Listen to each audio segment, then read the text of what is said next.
શહેરના ફતેગંજ વિસ્તારમાં નવી નવેલી દુલ્હનના તમામ કપડાં અને દાગીના ચોરાઈ ગયા છે અને ચોરી કરવા આવેલા ચોરોની ઇકો ગાડી પણ ચોરાઈ ગઈ હતી, જ્યારે ચોરી કરવા આવેલા ચોરો પણ સીસીટીવી કેમેરામાં કેદ થયા હતા। વડોદરા શહેરમાં ચોરીના બનાવ ખૂબ જ વધી રહ્યા છે અને છેલ્લા 2 દિવસમાં તો 5 થી 7 જગ્યાએ ચોરો ચોરી કરવામાં સફળ બની ગયા છે।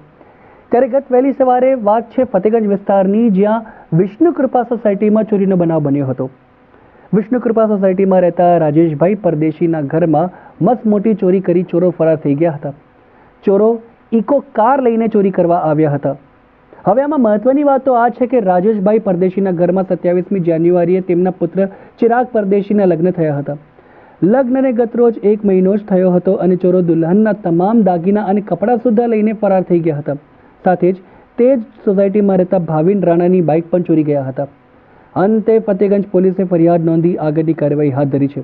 ત્યારે વિષ્ણુ કૃપા સોસાયટીની બાજુના સોસાયટીમાં લગાવેલ સીસીટીવીમાં દેખાતી ઇકો કારમાં ચોર આવ્યા હતા અને અંતે ફતેગંજ પોલીસે ઇકો કાર પકડવામાં સફળતા પણ મળી ગઈ છે, પરંતુ ચોર હજુ પણ પોલીસ પકડથી દૂર છે।